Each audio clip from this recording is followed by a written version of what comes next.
Hola, muy buenas tardes a todos. Me da mucho gusto ver que haya una buena asistencia el día de hoy. Como ya lo dijo Ave, mi nombre es Jimena Gutiérrez Larios y el día de hoy yo les voy a dar una conferencia muy corta, precisa, para que no se vayan a aburrir. Todo va a ser bastante rápido, no se preocupen. Y ya finalmente vamos a dejar, por supuesto, un tiempo para preguntas.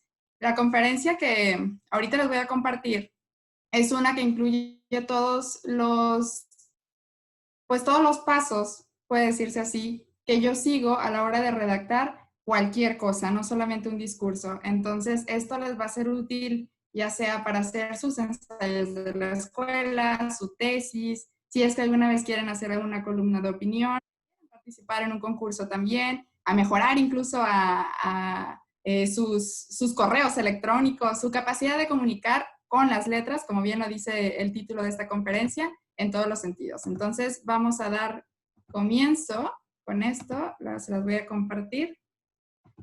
Sí se ve ahí, ¿verdad? Y sí te vemos. Ok. Ok, perfecto. Bueno, comienzo. Esta conferencia está titulada Comunicar desde las letras. Pero primero que nada vamos a definir de manera muy general qué es la comunicación. Desde el punto de vista de Aristóteles, la comunicación es la búsqueda de todos los medios posibles de la persuasión, es decir, de convencer a los demás. ¿Y con qué fin lo hacemos? Pues para expresar nuestras necesidades, nuestras aspiraciones, criterios, emociones, para obtener una respuesta a nuestro favor y así cumplir nuestros objetivos.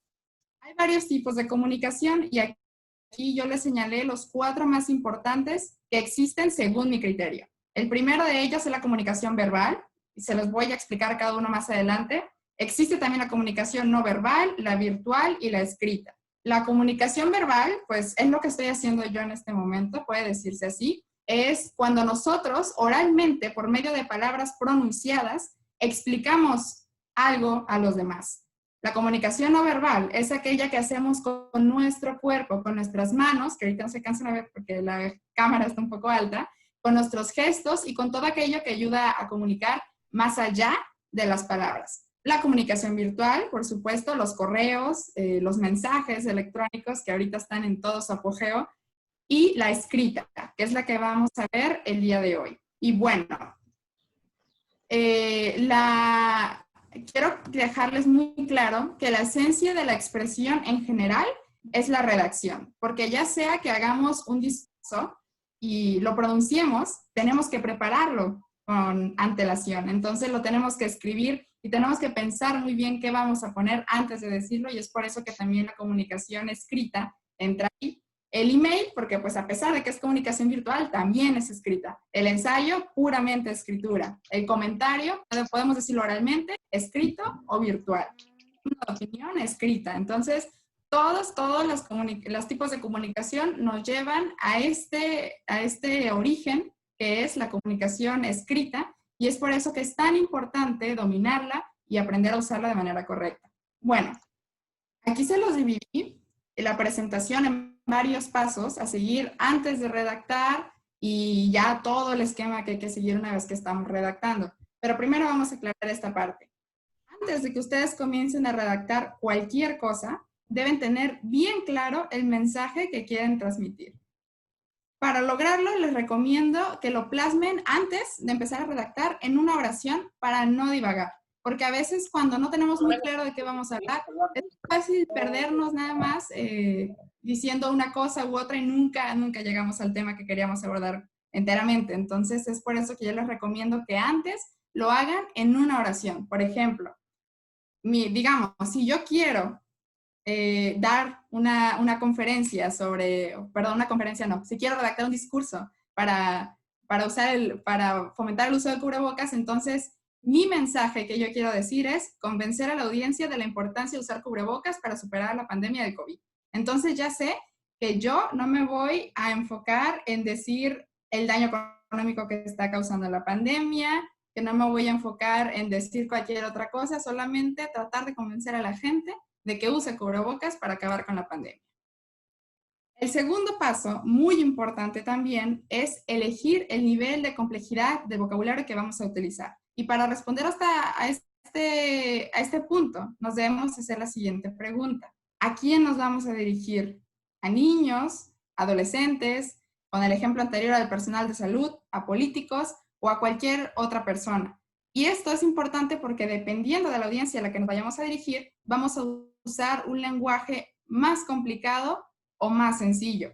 Por ejemplo, yo sé que en esta conferencia ustedes ya tienen seguramente un poquito de tablas sobre lo que es el discurso, la oratoria, la redacción, entonces por eso me permito usar un poquito de palabras más avanzadas. Sin embargo, si yo se la fuera a dar a estudiantes de secundaria, por ejemplo, obviamente rebajaría un poquito el vocabulario porque lo importante es que nuestra audiencia entienda el mensaje. Y eso, para eso nosotros nos debemos adaptar, no la audiencia a nosotros. Aquí se hizo algo raro, no sé qué fue, pero bueno. La estructura general que debe seguirse para redactar un discurso, y esta les ruego por favor que le tomen foto o la escriban o algo porque les va a servir muchísimo. Esto me ayudó bastante a mí. Es esta estructura general para redactar cualquier cosa. Consta de 7 pasos. El primero es el saludo, el segundo es la introducción, el tercero es la tesis o el problema, el cuarto, los argumentos, una parte muy cargada, quinto, la antítesis, sexto, la síntesis y por último, la conclusión. No se preocupen, ahorita está nada más así, dicho es una palabra, pero ahorita se los voy a explicar punto por punto. A ver, empecemos por el primero, por el saludo. Este le puso un asterisco, no sé si se dieron cuenta, porque solo debe llevarlo cuando nuestro discurso o nuestro ensayo o lo que sea se va a dirigir a un público o a una persona en específico. Si vamos a redactar, digámoslo así, una columna, no tiene caso que pongamos un saludo, porque entonces no nos estamos dirigiendo a nadie en especial, sino a toda una comunidad.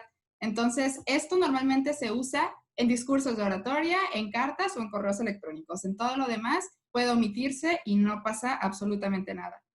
El saludo deben procurar que sea corto y cordial sin caer en la adulación. La adulación es como venerar demasiado a alguien y eso puede chocar un poquito con la audiencia porque no les gusta que alaben mucho a otra persona y es también un error bastante común en los concursos de oratoria que por quedar bien, por ejemplo, con el jurado, nos envolvemos en decir palabras muy sofisticadas diciendo, estimado jurado que el día de hoy nos acompaña, les agradezco enteramente su valioso tiempo que han dedicado. Esas cosas no son necesarias, aportan al discurso, nos consumen tiempo y es mejor dejarlas de lado. El segundo paso del discurso es la introducción. Esta sí es indispensable en cualquier tipo de comunicación.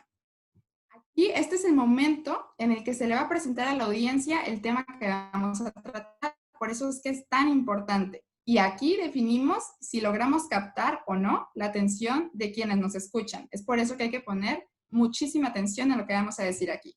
Las maneras eficaces de hacer una buena introducción, estas son algunas de ellas, son 3 que yo utilizo frecuentemente. La primera es contar una historia que el público conozca para generar empatía, por supuesto, relacionada al tema. Por ejemplo, les voy a dar lo que yo hice en este concurso del Universal. Ellos nos dijeron que debíamos escribir un discurso para convencer a personas que plantaran árboles. Así, que plantaran 50 árboles por el aniversario del presidente del periódico. Entonces dije, ¿cómo puedo empezar de manera que se sienta identificada con lo que voy a decir, que le importe y captar su atención? Entonces lo que yo hice fue empezar mi discurso diciendo que cuando se redactó la Declaración de los Derechos Humanos, se incluyeron muchísimos derechos que el día de hoy todos conocemos, y sin embargo, jamás se incluyó el del derecho a un aire limpio, porque jamás imaginamos que lo fuéramos a necesitar. Sin embargo, hoy nos encontramos en una situación que nos exige y chalala. Entonces, ahí ya les estoy haciendo a la gente saber que es un problema que les incumbe y un problema que debe atenderse. Entonces, esa es una manera muy buena de hacerlo. La segunda es dar un dato relevante para impactar. Puede ser, para lo de cubrebocas, por ejemplo, decir que la Organización Mundial de la Salud dijo en un informe que los países que están usando cubrebocas, la mayoría de su población ya están saliendo de la pandemia. Sin embargo, aquellos que no lo están usando, les queda un largo camino por recorrer y es por eso que debemos entrar en ese camino de usar cubrebocas para salir de la pandemia más rápido o algo así por el estilo. Y la tercera, es la más común de todas, es utilizar una frase célebre y ligarla con el tema en cuestión. Sin embargo, para esta última, si las van a utilizar, yo les recomiendo que no solo suelten la frase así como tal, porque también ese es un error bastante común, que al iniciar un discurso nada más dicen, el derecho al respeto ajeno, el respeto al derecho ajeno es la paz, pero no la explican, entonces la gente se queda como, bueno, ya sé que eso lo dijo Benito Juárez, pero ¿qué relación tiene con el tema? Entonces, si van a usar una frase célebre en un discurso, es importante que la expliquen, que hagan ustedes como si la audiencia no sabe del tema y se lo tengan que dar todo bien explicadito para que lo puedan entender y no les quede ninguna duda. El tercer paso es la tesis o el problema. Esta es la oración que escribimos, la oración que hicimos antes de comenzar a escribir. Eso que queremos, ese mensaje que le queremos dar a la audiencia. Y esta va inmediatamente después de la introducción. Es una parte muy pequeña, realmente, pero es muy importante también. Después de que ya le dimos la introducción a nuestra audiencia, si recuerdan el ejemplo que les di de los cubrebocas, en el momento en que dejé de decir la cifra que dijo la Organización Mundial de la Salud, le solté lo de la importancia de usar el cubrebocas. Entonces, eso va completamente ligado a la introducción, pero lo deben dejar muy claro, porque también si no lo decimos, luego la gente no sabe muy bien de qué vamos a hablar. La cuarta parte, una de las partes más importantes, la más pesada, la más difícil de desarrollar, pero esta es la que nos va a dar la credibilidad o no. Llega la parte de la argumentación. Bueno, los argumentos, estos son ideas que defienden nuestra tesis, es decir, en lo que nos basamos para probar que estamos en lo correcto.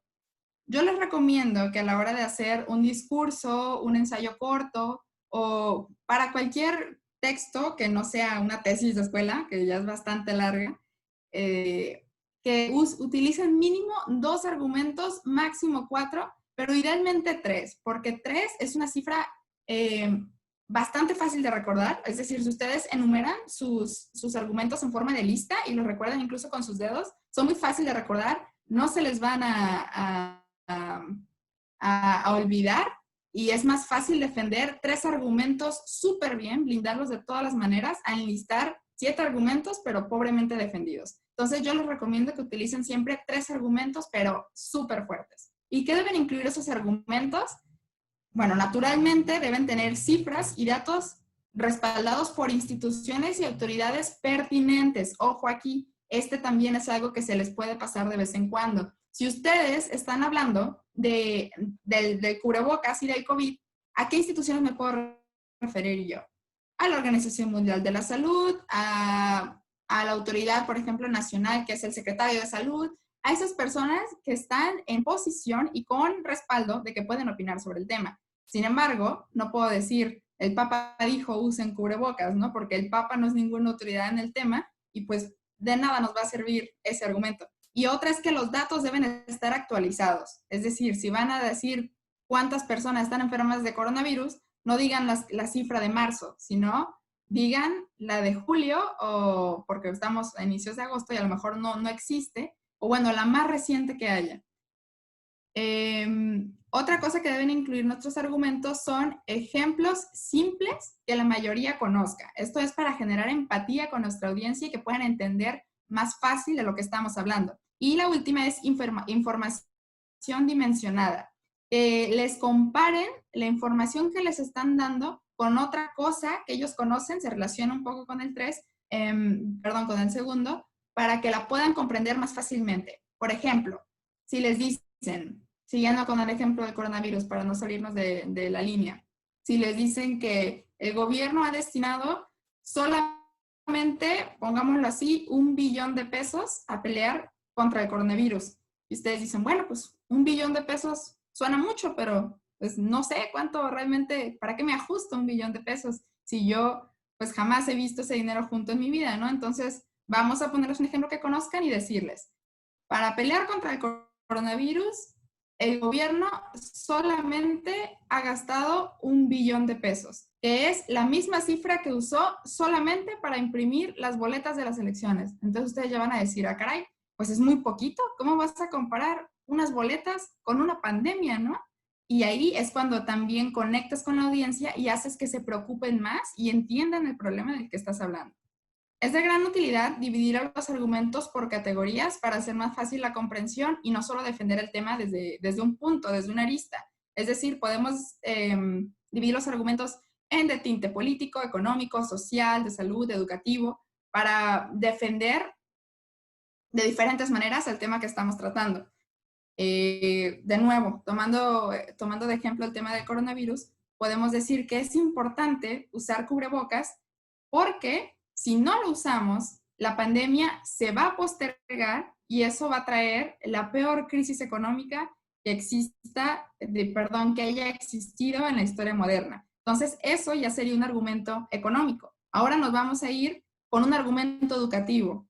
Si no usamos cubrebocas y la pandemia se alarga, vamos a enfrentar una grave crisis de educación en nuestro país, porque los niños no tienen acceso, todos ellos, a computadoras para recibir sus clases por internet, porque no es lo mismo recibir las clases por internet que en vivo, entonces va a haber un retraso muy grande. Y ahí ya estamos dando un argumento educativo y así podemos seguir con los diferentes temas de argumentos que existen. Y aquí les puse estas 3 cosas que los que ya están envueltos en la oratoria seguramente les va a hacer clic luego. Es muy famoso esta tercia propuesta por Aristóteles, que es el etos, el patos y el logos. Y debemos de procurar incluir la mayoría de ellos, si es posible todos, excelente, y si no, 2 mínimo en cada argumento. Es decir, etos es la credibilidad que nosotros como oradores, como presentadores tenemos, ¿no? Patos es la emoción que le ponemos y la logos es la lógica, ahí entran todos los datos, el razonamiento. Entonces, si vamos a dar un argumento, debemos hacerlo con datos, con emoción y respaldados. Eso es más o menos lo que quiere decir esta tercia. Nunca se les debe olvidar tampoco. El quinto, esto también le puse un asterisco allá porque es opcional. La antítesis es una figura retórica que tiene la función de enfatizar una idea ayudando a comprender mejor su significado. También nos ayuda a vernos más humildes al reconocer que puede ser, oigan bien, puede ser, que hay argumentos en contra de lo que defendemos, pero que a pesar de que los haya, nuestra idea sigue siendo la mejor. Entonces, por eso les puse esa imagen, porque ustedes tienen que tener la capacidad de ver el tema que defienden desde las 2 caras de la moneda. No solo decir, yo los argumentos que tengo es lo único bueno que existe y ya. No, es decir, también deben ponerse del lado contrario y decir, ok, a pesar de que es cierto que el uso de cubrebocas trae muchísima contaminación y ya los podemos ver tirados por la calle y eso va a terminar en otro problema para el planeta, es algo que debemos asumir para terminar con esta pandemia, porque de no usarlos, entonces le haríamos más daño con tantas bolsas para los cuerpos o cosas de ese tipo. Pero si vieron lo que hice ahí, dije, a pesar de que puede que sea malo para el planeta usar cubrebocas, debemos hacerlo. Entonces, ahí contrastan 2 ideas y hacen que su argumento sea más creíble, no se vean soberbios y la audiencia lo pueda entender un poco mejor. Cabe mencionar que la antítesis no es aplicable en todos los argumentos. Ustedes deben aprender a identificar en cuál sí y en cuál no pueden ahí meter la duda. Es opcional, pero le da un valor agregado cuando la metemos en nuestro argumento. Entonces, en la medida de lo posible, yo les recomiendo que lo incluyan. Y bueno, llegamos al 6º paso, que es la síntesis.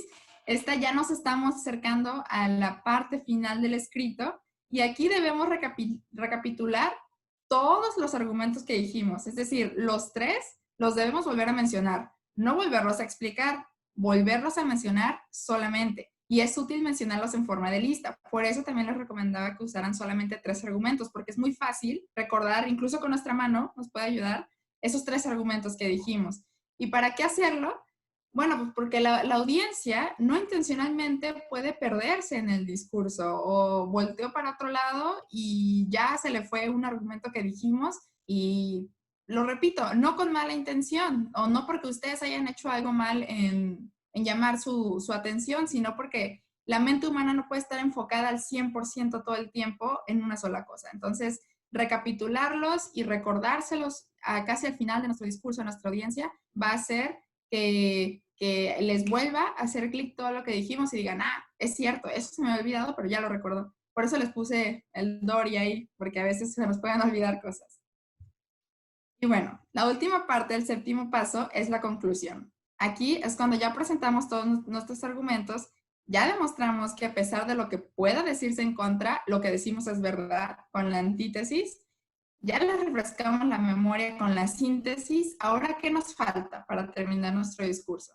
Nos hace falta un cierre emotivo que llame la atención. Y esta, me atrevo a decir, que es una de las partes, yo creo que la segunda o tercera parte más importante de todo el discurso. Porque esto, lo que digamos en los últimos 20, 30 segundos, es con lo que se va a quedar casi nuestra audiencia, todo lo que dijimos, con esa emoción que le demos al final.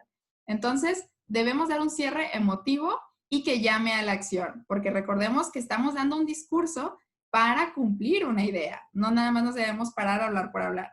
Entonces, esta parte final debe llamar a la acción a la gente para que haga lo que nosotros estamos queriendo que se solucione, lo que queramos que actúen. Entonces, ¿cómo hacerlo?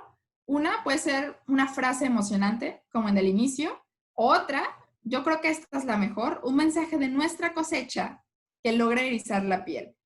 Y eso les aseguro que sale naturalmente cuando ustedes están redactando o están diciendo un discurso, como ya están tan empapados del tema, como ya sintieron toda la emoción de lo que están escribiendo, de todo lo que dijeron, naturalmente les va a salir una frase al final que incite a la gente a actuar. Pero yo les recomiendo que sea algo que ustedes saquen de su cosecha y que no tomen frases de otros autores porque tiene más peso hacerlo con las propias palabras que nosotros pensemos.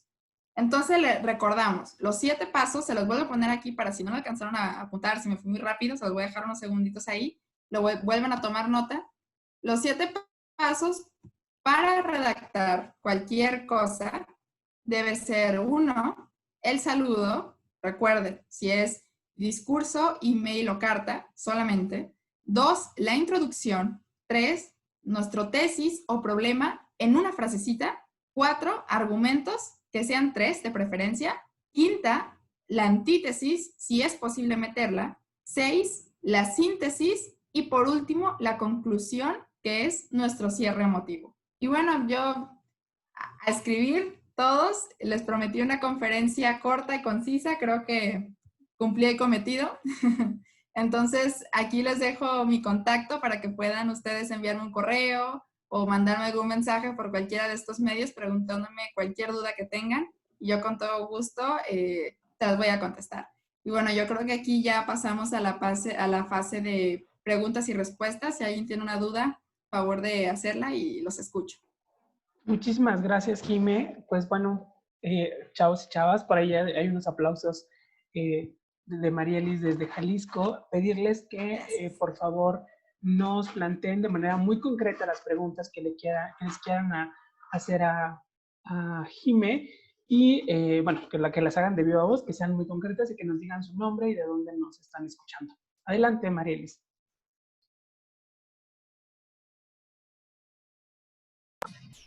Hola, hola, ¿qué tal? Te saludo con gusto, Jimena. ¿Sí me escuchan? Te escuchamos, sí, Marielis. Claro, buenas tardes. Gracias, Jimena. Excelente discurso. Ahora sí que disertación y exposición, ¿verdad? Fíjate, gracias por compartirnos todo esto. Fíjate que lo que estaba escuchando, también por ahí había escuchado que se hace casi al final, nomás no sé cómo identificarlo, en qué partes diría. Siempre hacen como la mención de hacer un exhorto. Dicen, hay que hacer un exhorto casi al cierre de los discursos. en esta estructura que nos compartes, que se me hizo muy, muy explicativa, ¿dónde iría el exhorto o o en todos los casos aplica o qué nos podrías comentar acerca de esto? Sí, sí, sí. El exhorto es el llamado a la acción. Entonces, Ujú, el exhorto en la estructura que yo les puse, se lo vuelvo a poner un poquito más por acá. ujú. El exhorto sería en la parte de la conclusión, Ah, porque recuerden, se los recuerdo un poquito también acá, ahí es donde debemos llamar a la acción. Por eso les puse un ujú. motivo que llame a la acción. Ah, Y eso es sí. el exhorto, motivar a la Ah, gente sí, sí. a que haga lo que nosotros creemos que es necesario que se haga. Entonces, Ah, ya, ya. está incluido en el último paso, que es Sí, sí, sí, ya. muchas Ah, gracias es por tu pregunta. correcto. Ah, sí, sí, ya lo chequé, perdón. Sí, gracias, muy amable, gracias, Jimena. No, no hay Saludos a cuidado. todos. Gracias, Marielis, por tu pregunta y Jimé por la respuesta. Tenemos una respuesta de Marvadillo, pero también te mandan saludos y felicitaciones Mónica Lanís, Dana Cruz Gracias. desde Tabasco. Yo creo que Dana debe estar en Tabasco. Miranda Vergara de Tehuacán. Miranda, vamos a grabar esta conferencia. Bueno, estamos grabando esta sesión para subirla a YouTube y luego, si quieres, déjanos un correo para que Jimé nos comparta su material y te lo hagamos llegar. Carla Evisay también te Ujú. felicita y Daniela Rosado también. Y bueno, ya que leímos estas felicitaciones muy merecidas, Jime, vamos a darle el uso de la voz a Mar Vadillo, que tiene una pregunta para ti. Adelante, Mar. Adelante, Mar. Hola, buenas tardes, Jimena. Felicidades por tu taller, buenísimo, me encantó. Pues mira, son dos preguntas que tengo. Una es sobre la antítesis que mencionaste, que dices que pues puede ser de forma opcional, o sea, no es como que tan necesario, pero por lo menos lo que yo he visto cuando los oradores lo llegan a usar y llega como que el momento de la contraparte o cuando les quieren hacer la réplica, en vez de tomarlo como algo positivo o algo enriquecedor para su discurso, se empeñan demasiado en los puntos que mencionó en su antítesis y empiezan a atacar a la persona pues por los argumentos que mencionó, en vez de que sea pues algo que enriquezca pues lo que está diciendo, ¿no? Su discurso. Y la otra era una duda que yo siempre he Sí. tenido, que es respecto al tono de voz de las mujeres oradoras, porque pues como, bueno, los hombres tienen la voz más profunda, tienen una voz que pues puede como impactar un poquito más, a diferencia de las mujeres que mayormente tenemos la voz aguda. Siempre he tenido como ese conflicto en estilos de oradoras mujeres, porque hay mujeres que hacen su voz más profunda al momento de hablar y hay mujeres que prefieren tener como que la voz más neutra al momento de hacer su discurso. Entonces, no sé tú qué nos puedas recomendar a nosotras al momento de dar un discurso. ¿Qué sería lo mejor? ¿Profundizar más el tono de voz o usar como que un tono más neutro, como que tirando un poco más a lo agudo? Eso sería. Ok. Bueno, saludos, Mar. Me da mucho gusto que estés aquí. Ya que nos conocimos hace tiempo, pero bueno, ya voy a coincidir otra vez. Mira, de la parte de la antítesis, yo creo que más allá, o sea, esto digamos que yo les puse aquí no es para un debate como tal, o sea, un debate en vivo, sino es para redacción. Pero cuando están en un debate, ahí la antítesis también tiene un peso muy importante porque le estás ganando un argumento a los a los de la otra postura. Entonces se los estás anticipando y se los estás refutando antes de que ellos tengan uso de la palabra. Entonces, si solamente la única recomendación que tengo es que si ellos insisten en tocar ese tema y en refutarlo y refutarlo y refutarlo, pues tú simplemente le puedes decir, bueno, de la manera más amable posible, pues que tú ya refutaste ese punto y que por favor también ahora refute los argumentos que tú le diste y no se empeñe solo en eso. Entonces, eso es para la primera parte. Y para la segunda, de la voz de las oradoras, sinceramente, yo en los concursos que he participado no he tenido que fingir mi voz en ningún momento y eso no ha influido tampoco de ninguna manera en el resultado de la competencia. Entonces, yo creo que esos tiempos en los que las mujeres tenían que fingir la voz para parecer más creíbles o para que les hicieran caso, ya pasaron, ya hemos evolucionado bastante en eso y puedes conservar sin ningún problema tu voz, solamente sí cuidando obviamente que esté disponible para la mayor cantidad de la audiencia. si puedes elevarla un poco, por supuesto. O sea, eso es lo único que te recomiendo, pero que no cambies tu esencia. Cuida, deja tu voz así como está y no debes tener ningún problema con ello. Muchas gracias por tu pregunta, Mari. Gracias por la respuesta, Jimé. Por ahí también, bueno, ya te está agradeciendo Mar en el chat. Y Maite Tolentino dice, muy enriquecedora la presentación, muchas gracias. Liz Marcot también, felicidades, excelente presentación, muchas gracias. Sobre todo destacar, Jimé, que nos acabas de dar una conferencia y una muestra de cómo en estos tiempos la comunicación ha cambiado. Nos habían acostumbrado a conferencias magistrales de muchísimas horas, de una extensión larguísima, y tú en escasos 20 minutos de una manera muy concreta nos has dejado de manera muy clara esta explicación acerca de cómo escribir un discurso.